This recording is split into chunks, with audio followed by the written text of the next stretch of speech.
मी जितेंद्र अमृतकर, परम career अकॅडमीच्या YouTube चॅनलमध्ये आपलं स्वागत. आज आपण इंग्लिश व्होकॅब्युलरीशी रिलेटेड असलेल्या एका टॉपिकवर चर्चा करणार आहे.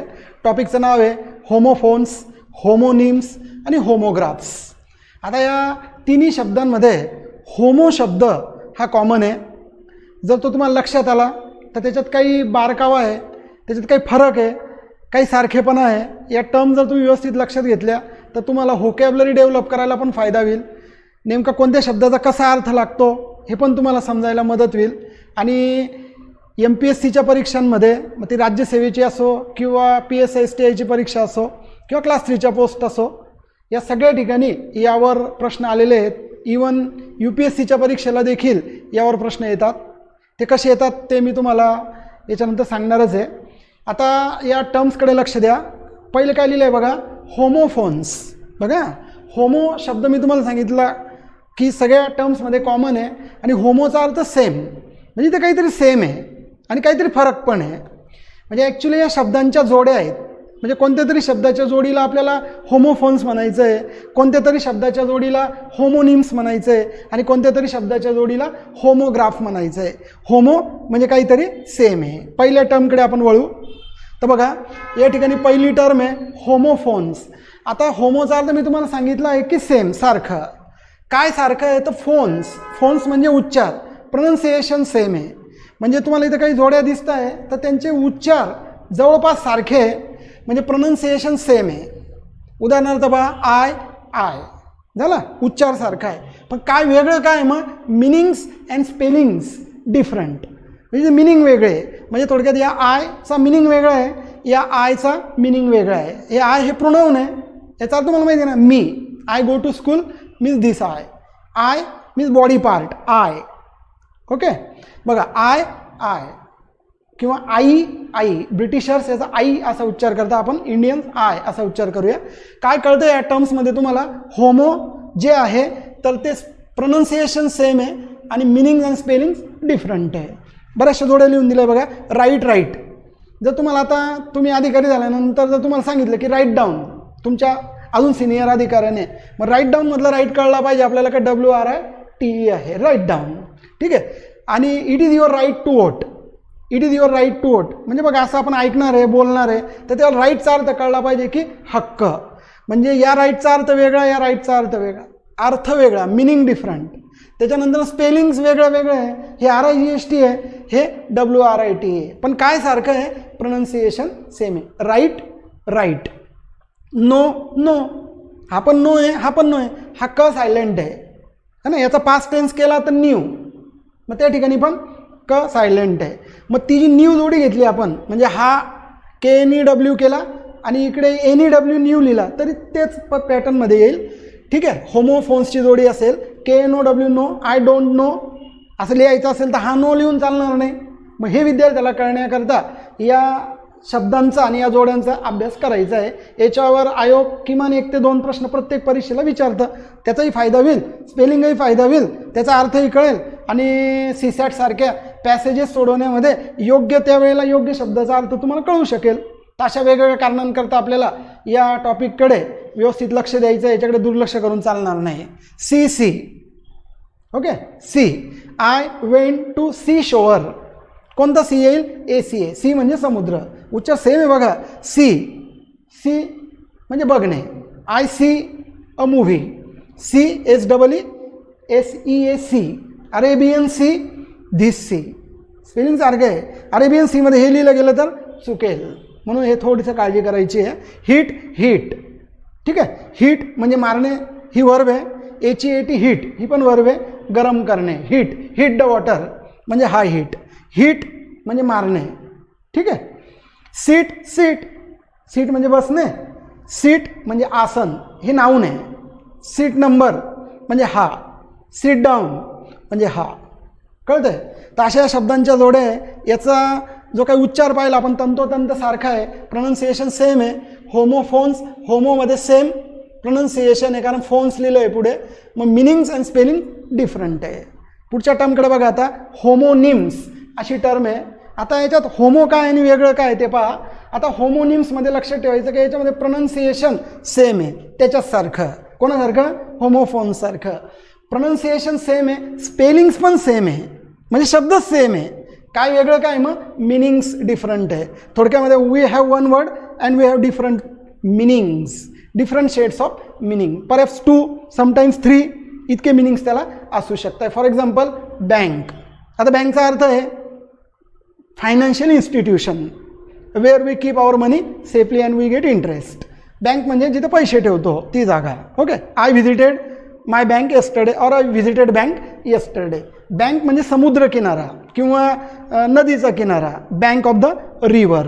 अजून एक याला अर्थ आहे तो माहीत पाहिजे, कारण आयोगाने एका परीक्षेला तो अर्थ विचारला होता, तो म्हणजे रो ऑफ कीज. किल्ल्यांचा जो जुडगा असतो ज्याला आपण बंच म्हणतो त्याला रो सुद्धा, म्हणजे त्या रोला बँक असा एक अजून अर्थ आहे. म्हणजे त्यावेळेस एक वाक्य दिलं होतं आयोगाने, ते आपण घेणार आहे, म्हणजे की bank fail down from her purse, म्हणजे तिच्या पर्समधून बँक खाली पडलं. बँक म्हणजे काय? तर ते बँक नाही, तर बँकचा अर्थ किल्ल्यांचा जुडगा. लेफ्ट.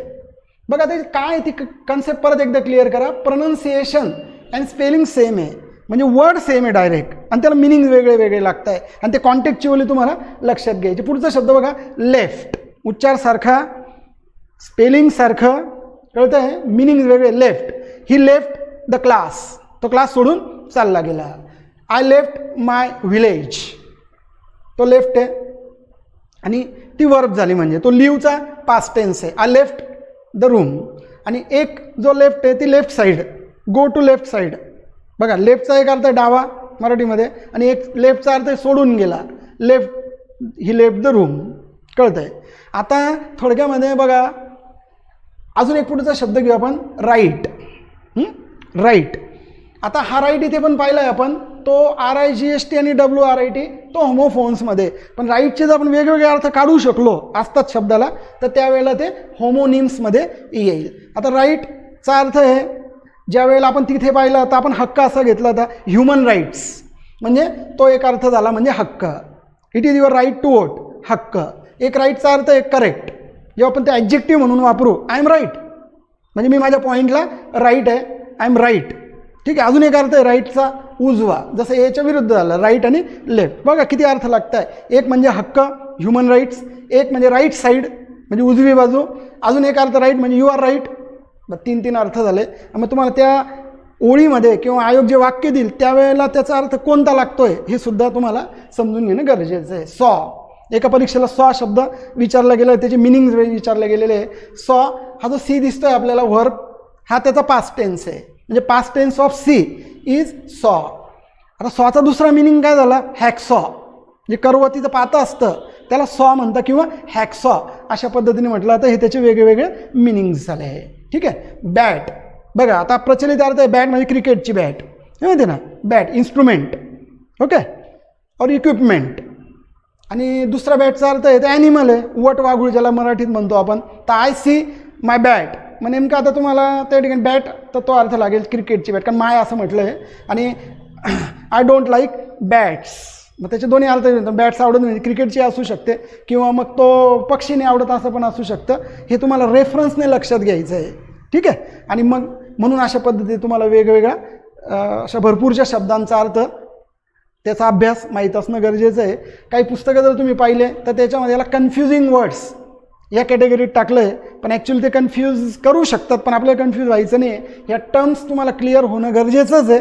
आणि याच्यावर आयोगाने कसे प्रश्न विचारलेले आहेत त्यावर आपल्याला पुढे बोलायचं आहे, म्हणजे नेमका हा टॉपिक तुम्हाला अजून चांगल्या पद्धतीने क्लिअर होईल. असे तुम्हाला 550 होमोनिम्स, 550 त्या ठिकाणी होमोफोन्स, आणि काही थोडेफार तुम्हाला होमोग्राफ्स आढळतील. हे फारसे शब्द जास्त नाही आहेत, पण मात्र होमोफोन्स आणि होमोनिम्स भरपूर तुम्हाला त्या ठिकाणी आहेत. दोन्ही टर्म्स तुम्हाला क्लिअर झाल्या. Homophones, homonyms. होमोनिम्समध्ये थोडक्यात लक्ष ठेवायचं, same word having different meanings. हे होमोफोन्सचं लक्षात आलेलंच आहे. आता हा होमोग्राफ बघा, हे शब्द कमी आहेत परंतु हे समजून घेणं फार गरजेचं आहे. याच्यात काय सारखं आहे ते पहिले लक्षात घ्या. स्पेलिंग सारखं आहे, म्हणजे this pair has same spelling, spelling same आहे. ठीक आहे. याच्यासारखं कोणासारखं? होमोनिम्ससारखं. पण वेगळं काय या ठिकाणी? मिनिंग्ज अँड प्रोनाऊन्सिएशन डिफरंट आहे. हे थोडं हार्ड जातं विद्यार्थ्याला, नीट समजून घेण्याचा प्रयत्न करा. बघा अर्थ पण वेगळा, म्हणजे एकच स्पेलिंग आणि त्याचे उच्चार वेगळे वेगळे. आणि उच्चार वेगवेगळे झाल्यामुळे त्याचे अर्थ वेगळे वेगळे. कसं? उदाहरणार्थ बघा, उंड. आता उंड आपल्याला प्रचलित म्हणजे जखम. उंड म्हणजे जखम, पायाला किंवा हाताला लागल्यानंतर जी जखम होते त्याला उंड म्हणतात. आणि हा जो पुढचा शब्द स्पेलिंग सेम आहे, उच्चार काय झाला? वाउंड. आता खालचा एक शब्द बघा, इथे विंड आहे आणि इथे वाइंड आहे. हा वाइंडचा पास्ट टेन्स आहे वुंड. वाइंड अप, वाइंड म्हणजे गुंडाळणे. आणि I wound a tape on my wound. काय बोललो बघा? I wound a tape, bandage on my wound. म्हणजे मी माझ्या जखमेवर एक बँडेज वाउंड केलं. वाउंड म्हणजे काय? गुंडाळलं. वाइंड म्हणजे गुंडाळणे. हा वाइंडचा हा पास्ट टेन्स आहे, वाउंड. आणि हा वेगळा शब्द आहे उंड. स्पेलिंग दोघी ठिकाणी सारखं आहे, उच्चार वेगळं वेगळं आहे, अर्थ वेगळं वेगळं आहे. आता जो विंड आणि वाइंड हा एक पेअर बघा, इथे याचा उच्चार करायचा विंड. विंड म्हणजे वारा. ओट टू द वेस्ट विंड ही एक सुप्रसिद्ध कविता इंग्लिशमध्ये लिहिली गेलेली आहे. विंड म्हणजे वारा, विंड इज फ्लोईंग. आणि वाइंड, वाइंड अप जे मी तुम्हाला सांगितलं गुंडाळलं, ह्या वाइंडचा हा पास्ट टेन्स आहे वाउंड. आणि या सारखं स्पेलिंग असलेला शब्द आहे पण उच्चार करायचा उंड. उंड म्हणजे जखम. ठीक आहे, हे दोन शब्द तुमच्या लक्षात येत आहे. आता बघा, READ, READ, read. I read newspapers daily. जेव्हा मी डेली म्हणतो ना, तर मला तो प्रेझेंट टेन्समधला रीड आहे, म्हणजे मी वर्तमानपत्र दररोज वाचतो, रीड. पण ज्यावेळेला मला पास्ट टेन्स करायचं आहे तर मला स्पेलिंग हेच आहे बघा, रीड, रेड हा पास्ट टेन्स झाला. आणि याचा पास्ट पार्टिसिपल म्हणजे तिसरं रूप आहे, ते पण सारखंच आहे स्पेलिंगच्या बाबतीत. उच्चार त्याचा पुन्हा रेड आहे बघा. आय रीड न्यूजपेपर्स डेली, पण आय रेड न्यूजपेपर यस्टरडे. जेव्हा मी यस्टरडे म्हणेल ना, तर मला ह्या शब्दाचा उच्चार रेड असा करायला लागेल. आणि ज्या वेळेला मी बघा, आता हा READ आहे आणि जर मी हा RED रेड लिहिला, काय झालं बघा, आता READ रेड पास्ट टेन्समधला आणि RED रेड याचा पण उच्चार सारखा झाला, पण स्पेलिंग्स वेगळे वेगळे झाले. म्हणजे आपण होमोफोन्समध्ये हा शब्द लिहू शकतो. काय? READ रेड पास्ट टेन्समधला आणि परत RED रेड. पाहून घ्यायचं म्हणजे कोणता होमोफोन्स आहे आणि कोणता होमोग्राफ आहे हे तुम्हाला क्लिअर होणं गरजेचं आहे. रेड आपला हा रीड प्रेझेंटमधला आणि हा रेड पास्ट टेन्समधला. बघा, हा live. I live in Nashik. मी असं म्हटलं तर मी नाशिकला राहतो. लिव्ह उच्चार होईल LIV. Living things, live in relationship, live LIV. Spelling same आहे बरं का, LIV. आता लाईव्ह उच्चार आहे, मॅच इज लाईव्ह. लाईव्ह याला अ लावला तर अलाईव्ह ॲडजेक्टिव्ह तयार होईल, alive. Live, live spelling same बघा, स्पेलिंग सेम आहे, मिनिंग अँड प्रोनाउन्सिएशन डिफरंट आहे. Live, live. Match is live नाही म्हणता ना, match is live. Live match चालली आहे.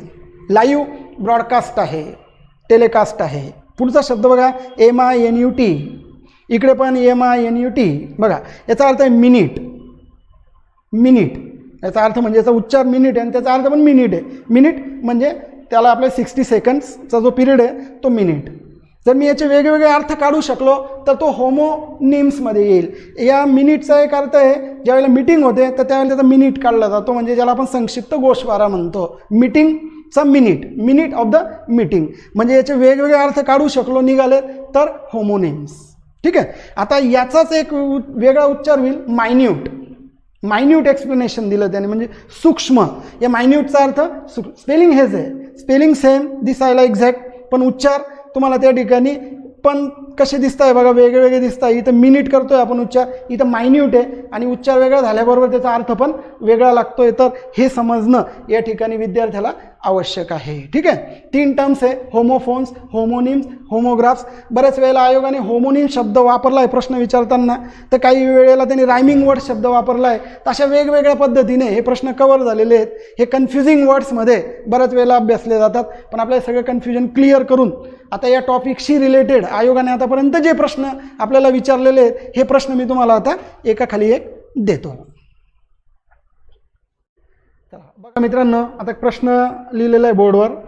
प्रश्न आहे MPSC राज्यसेवा 2016चा. काय विचारलं आहे बघा, fill in the blanks with the most appropriate. Most appropriate असं म्हटलं आहे. आता हे होमोनिम्स आहे का होमोफोन्स आहे असं काही क्लिअर नाही त्या ठिकाणी, फक्त त्यांनी काय म्हटलं आहे, with the most appropriate among the given options. तुम्हाला 2 वाक्य दिलेले आहेत, खाली ऑप्शन्स दिलेले आहे, शब्दांच्या जोड्या दिल्या आहे आणि मोस्ट ॲप्रोप्रिएट जे आहे ते तुम्हाला त्या ठिकाणी फिल करायचं आहे.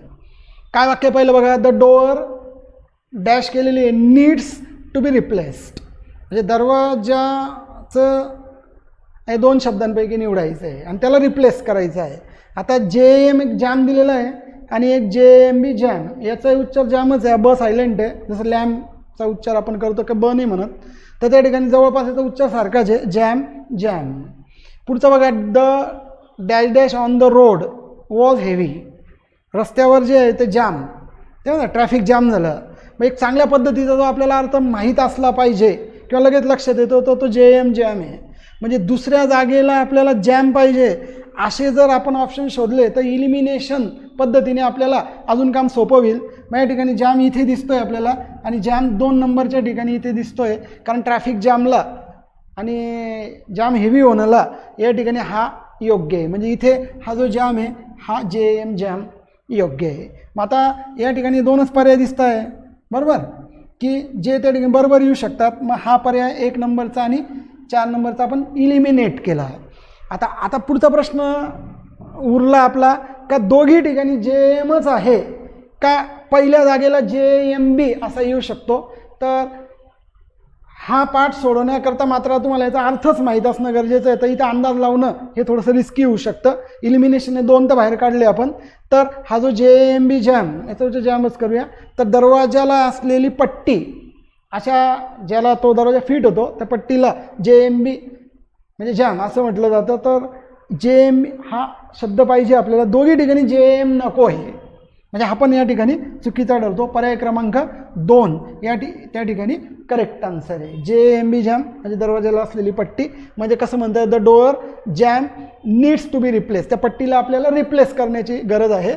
आणि the jam on the road म्हणजे JM जॅम, जो ट्रॅफिक जॅमचा जॅम आहे तर तो या ठिकाणी आपल्याला म्हणता येईल. त्याचे उच्चार जवळपास सारखे आहेत, बरोबर, पण स्पेलिंग आणि मिनिंग डिफरंट आहे. मग हा होमोफोन्स या प्रश्नामध्ये किंवा या कॅटेगरीमध्ये आपल्याला अभ्यासता येतो किंवा टाकता येईल. ठीक आहे, पुढचा प्रश्न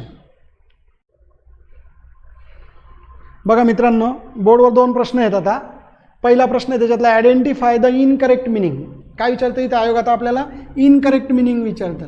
काही वेळेला करेक्ट मिनिंग विचारेल, म्हणजे बऱ्याच वेळेला, आणि काही वेळेला एखाद दुसऱ्या वेळेला इनकरेक्ट पण विचारेल. तर हे बोल्ड केलं आहे आयोगाने, म्हणजे व्यवस्थित ते विद्यार्थ्याला लक्षात यावं म्हणून. मग identify the incorrect meaning of the following words. कोणत्या शब्दा जो काही दिलेला आहे तर त्याचे कोणते इनकरेक्ट मिनिंग आहे. म्हणजे आपला एक शब्द दिलेला आहे सॉ, बघा SAW, तर याच्यातला कोणता इनकरेक्ट आहे. ठीक आहे, आता 4 मिनिंग दिलेले आहे ना, कोणता तरी एक नाही आहे सॉचा अर्थ, बरोबर. आता आपल्याला पटकन माहिती असलेला सॉचा अर्थ काय आहे, पास्ट टेन्स ऑफ सीचा पास्ट टेन्स आहे सॉ, म्हणून हा आहे. आपल्याला काय करायचं आहे, इनकरेक्ट. म्हणजे हे बरोबर आहे, हे आपलं उत्तर येणार नाही, कारण आपल्याला इनकरेक्ट शोधायचं आहे. म्हणजे सॉचा अर्थ नसलेला पर्याय शोधायचा आहे. पुढे बघा, टू कट समथिंग. म्हणजे ज्यावेळेला आपण सॉ व्हर्ब म्हणून वापरतो तर त्यावेळेला आपल्याला कट म्हणून त्याचा अर्थ घेता येतो, हॅकसॉ, विथ द हेल्प ऑफ हॅकसॉ. त्याच्यामुळे हा पण अर्थ करेक्ट आहे, त्याच्यामुळे हा पण मिनिंग येणार नाही, कारण इनकरेक्ट शोधायला लावले. टू अ टूल म्हणजे एक हत्यार, that has a long blade with sharp points. Long blade म्हणजे असं पातं आहे त्याला, आणि शार्प त्याला ते दात आहेत किंवा ते पॉईंट्स आहेत, म्हणजे करवत थोडक्यात मराठीमध्ये. मग सॉचा अर्थ हॅकसॉ, करवत आहे, तो अर्थ आहे. आपल्याला अर्थ इनकरेक्ट शोधायचा आहे, नसलेला शोधायचा आहे. आणि इथे दिला आहे टू ड्रीम समथिंग, म्हणजे काहीतरी स्वप्न पाहणे, पण ॲक्च्युली सॉचा अर्थ पाहणे, हे स्वप्न पाहणे असं म्हटलेलं आहे, तर तो अर्थ त्याचा लागत नाही. तर त्या ठिकाणी त्याच्यामुळे हा इनकरेक्ट मिनिंग आहे. आता हा इनकरेक्ट आहे, पण आपल्याला इनकरेक्टच शोधायला लावल्यामुळे आपल्याला परीक्षेच्या दृष्टीने 3 नंबरच्या पर्यायाला गोल करणं आपल्याला आवश्यक आहे.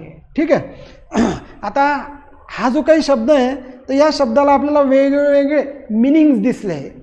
शब्द सेम आहे, पण त्याला काय झालं, वेगवेगळे मिनिंग झाले. म्हणजेच हा शब्द आपल्याला होमोनिम्स यामध्ये अभ्यासता येईल. काय झालं या ठिकाणी, का एक शब्द आहे आणि त्याला वेगळे वेगळे मिनिंग आहे, कोणता नाही असा प्रश्न विचारला होता, त्याच्यामुळे हा होमोनिम्स या कॅटेगरीमध्ये जाईल. पुढे बघा आता, fill in the blank with suitable option. एक ऑप्शन निवडायचा आहे जो परीक्षेला गोल करायचा असतो. हा PSI मेन्स 2012चा प्रश्न आहे. प्रश्न त्याचा सोपा वाटतो, पण तरी पण तुम्हाला त्याकडे लक्ष द्यावं लागतं. I hope that some day, मला अपेक्षा आहे एखाद दिवशी, there will be world dash dash, मला अशी अपेक्षा आहे की ह्या जगात एक दिवशी डॅश डॅश. मग पीस आणि पीस ह्या दोन शब्दामध्ये आपल्याला फाईट दिसते, कारण हा PEI आहे हा पाहिल्याबरोबर चुकीचा वाटतो, हा पण चुकीचा आहे, याला काही याच्याशी संबंध नाही किंवा डिक्शनरी वर्डच नाही ते, हे दोन येतात आता पीस आणि पीस. कशी जोडी बघा आता, याचं प्रोनाऊन्सिएशन सेम झालं पण स्पेलिंग आणि मिनिंग डिफरंट आहे, म्हणजे हा शब्द हा आपल्याला होमोफोन्स या कॅटेगरीमध्ये अभ्यासता येईल. बघा आता PIEC पीसचा अर्थ आहे तुकडा आणि PEAC पीसचा अर्थ आहे शांतता. आता वर्ल्ड पीस पाहिजे, मग काही जगाचे तुकडे नाही करायचे, कारण त्याला अपेक्षा आहे की जगात एक दिवशी शांतता होऊन जाईल, जगाचे तुकडे नाही होणार ना, त्याला अपेक्षा आहे, कारण त्याच्यामुळे त्या ठिकाणी तुम्हाला PEAC पीस हा घ्यावा लागेल, जो वर्ल्ड पीस अशा अर्थाने वापरला गेलेला आहे, हा गलत आहे. पर्याय क्रमांक 2 या ठिकाणी निवडणं आवश्यक आहे. ठीक आहे, त्याच्यानंतर पुढचे प्रश्न आहे.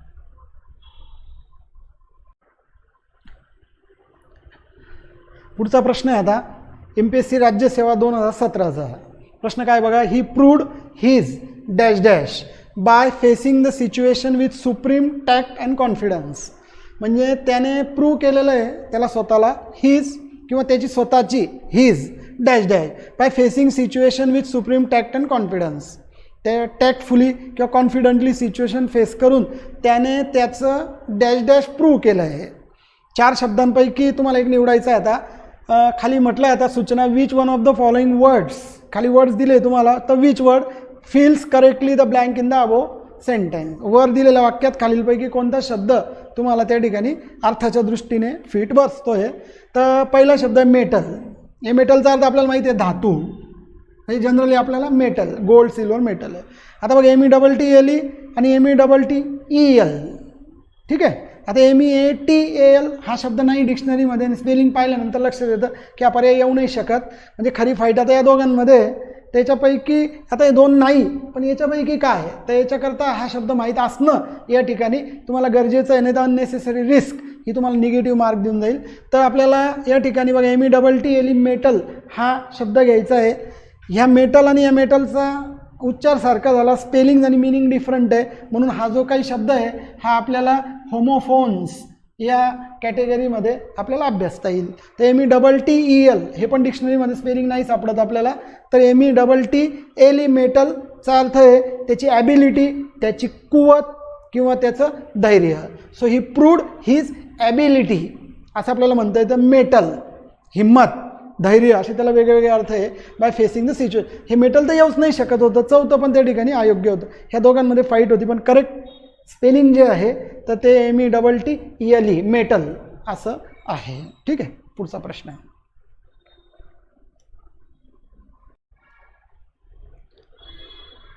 आता पुढचे 2 प्रश्न बोर्डवर आहे बघा. त्याच्यातला पहिला प्रश्न आहे WOUND. मुद्दाम उच्चार करतोय मी, म्हणजे उच्चार करण्याच्या ऐवजी स्पेलिंग वाचतोय. WOUND स्टार्टेड ब्लिडिंग, सो ही परत WOUND आहे, अ बँडेज अराउंड इट. ठीक आहे, आता मी याचा उच्चार करतो बघा. द उंड, त्याचा उच्चार काय होतोय, उंड म्हणजे जखम. स्टार्टेड ब्लिडिंग म्हणजे जखमेतून रक्तस्राव व्हायला लागलेला आहे, होतोय. सो ही, मग याचा उच्चार होईल वाउंड म्हणजे गुंडाळलं. वाइंड गुंडाळणे, वाइंड अप त्याचा पास्ट टेन्स आहे. अ बँडेज अराउंड इट, वाक्याचा काय अर्थ लागतोय, द वुंड स्टार्टेड ब्लिडिंग म्हणजे जखमेमधून रक्तस्राव होतोय. सो ही वाउंड म्हणजे गुंडाळलं त्याने, अ बँडेज अराउंड इट, हे वाक्य झालं. आता या ठिकाणी विचारलं आहे आपल्याला, द अंडरलाईन वर्ड्स अबो, हे जे 2 वर्ड आहे ॲक्च्युली त्याचं स्पेलिंग सारखं आहे, पण ते 2 वेगळे वर्ड आहेत. आता ते अबो रिस्पेक्टिव्हली राईम विथ, राईम म्हणजे त्यांचं यमक, उच्चाराशी साधर्म कोणत्या खालच्या शब्दांशी पर्यायामध्ये दिलेले आहे. पहिला पर्याय दिला आहे क्रुंड, आता त्याचा उच्चार क्रुंड असा होईल. अँड साऊंड, याचा उच्चार साऊंड असा होईल. मग बघा इकडे दिसतंय आपल्याला वुंड आणि इथे दिसतंय क्रुंड, म्हणजे उच्चार याला रायमिंग म्हणतात. आणि दुसरा आहे तो वाऊंड, वाइंडचा पास्ट टेन्स, तर याचा झाला साऊंड. म्हणजे अनुक्रमे हे दोन्ही पर्याय जे आहेत त्या ठिकाणी बरोबर दिसतं आपल्याला. पर्याय क्रमांक 1 आपला करेक्ट आन्सर आहे. 2 नंबर का नाही, कारण ज्यात साऊंड म्हटलं आहे मग याचा उच्चार वाऊंड होत नाही म्हणून ते पर्याय गेला. त्याच्यानंतर इथं म्हटलं आहे बोथ विथ क्रुंड, म्हणजे दोघं ठिकाणी उंड उंड उच्चार आहे बुवा, तर तसं नाही आहे.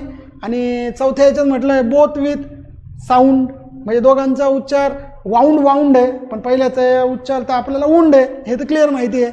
The wound started, wound started bleeding नाही होणार, म्हणून बाकीचे पर्याय चुकीचे ठरतात. पर्याय क्रमांक 1 हा करेक्ट आहे. आता ही जोडी कशी झाली शब्दाची, याच्यामध्ये आपल्याला दोघांचं शब्दांचं स्पेलिंग सेम दिसतं आहे, स्पेलिंग सेम आहे, पण प्रोनाऊन्सिएशन म्हणजे उच्चार आणि मिनिंग्स वेगळे आहे.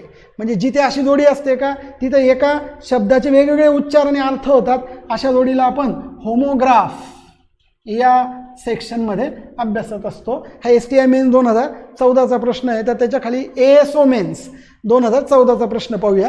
काय विचारलं याच्यात बघा, what do the underline words below respectively rhyme with. पुन्हा राईम विथचा प्रश्न विचारला, तर खाली आपल्याला 2 अंडरलाईन करून शब्द दिलेले आहेत, वाक्यातून दिलेले आहेत तर ते अनुक्रमे खाली दिलेल्या पर्यायांमधून कुठे राईम होतात, वरच्यासारखाच प्रश्न आहे, पण हा ASO मेन 2014चा आहे. ठीक आहे. आता बघा याच्यात दे ROW म्हटलं मी, इकडे पण ROW आहे, दोघं ठिकाणी काय आहे आपल्याला स्पेलिंग सेम दिसतं आहे, उच्चार सारखे पण असू शकतात, तसं काही नाही. म्हणजे तर ते कुठे मॅच होतात असं आपल्याला विचारलं आहे. बघा दे, आता याचा उच्चार आपण रो करायला हवा, दे रो, रोईंग असतं बघा, म्हणजे नौकायान करणं किंवा नावेने बोटिंग वगैरे करणं. दे रो विथ ग्रेट कोऑर्डिनेशन, एक मोठी बोट आहे आणि त्याच्यात इकडे 5-6 इकडे 5-6 लोकांनी ते बेस्ट कोऑर्डिनेशनने काय करता आहे, रोईंग करतात, ते रो, रो उच्चाराचा होईल. पुढे बघा the ROW between the 2 brothers has finally ended, दोघं भावांमधलं ROW, आता याचा उच्चार राऊ अशा पद्धतीचा होतो, राऊ. राऊ म्हणजे कडाक्याचं भांडण, तर दोघं भावांमधलं कडाक्याचं भांडण शेवटी संपुष्टात आलं असं त्याचा अर्थ आहे. मग याचा उच्चार रो पहिल्याचा, दुसऱ्याचा राऊ, आणि ते रिस्पेक्टिव्हली कुठे राईम होतं आहे, एक्झॅक्टली वरच्या सारखंच आहे. म्हणजेच थोडक्यामध्ये इथं सेम वर्ड आहे आणि त्याचे प्रोनाऊन्सिएशन वेगळे वेगळे होत आहे, सेम स्पेलिंग आहे, अर्थ आणि उच्चार वेगळे होत आहे. याचाही आपल्याला अभ्यास होमोग्राफ्स या सेक्शनमध्ये करता येईल किंवा करावा लागतो. आता उत्तर पाहू आपण, पर्याय पाहू. 1 नंबरला आता नाऊ, बघा आता इथं दिलेला रो आणि इथं दिलेला नाऊ, हे तर काही यमक जुळत नाही आता, त्याच्यामुळे हा पहिला पर्याय घ्यायचा नाही. पुढे बघा गो, रो गो, ब्रिटिशर्स याचा उच्चार गौ आणि रऊ असा करतील, म्हणजे तर आपण इंडियन्स मध्ये म्हणूया रो गो, यमक जुळतं आहे. त्याच्यानंतर मग राऊ उच्चार आहे, राऊ आणि नाऊ है ना, म्हणून पर्याय क्रमांक आपल्याला 2 करेक्ट आहे, कारण दोघांचा उच्चार रो रो असा होत नाही किंवा दोघांचा उच्चार राऊ राऊ असा होत नाही. ठीक आहे. तर अशा पद्धतीने आपण हे प्रश्न या ठिकाणी पाहिलेले आहेत. या टॉपिकमध्ये आपण होमोनिम्स, होमोफोन्स आणि होमोग्राफ अशा 3ही टर्म्सचा अभ्यास केलेला आहे. आयोगाने आतापर्यंत याच्यावर बरेचसे प्रश्न विचारले गेले, त्याच्यातले आपण थोडेफार काही घेतलेले आहेत. तर या सगळ्या शब्दातून किंवा या सगळ्या प्रश्नातून तुम्हाला ही आयडिया क्लिअर झाली असावी. अशाच प्रकारचे तुम्हाला वेगवेगळे व्हिडिओ बघण्यासाठी तुम्ही यूट्यूब परम करिअर अकॅडमीच्या यूट्यूब चॅनलला सबस्क्राईब करा. व्हिडिओ जर तुम्हाला आवडला असेल तर लाईक करा आणि विद्यार्थी मित्रांमध्ये शेअर करा. धन्यवाद.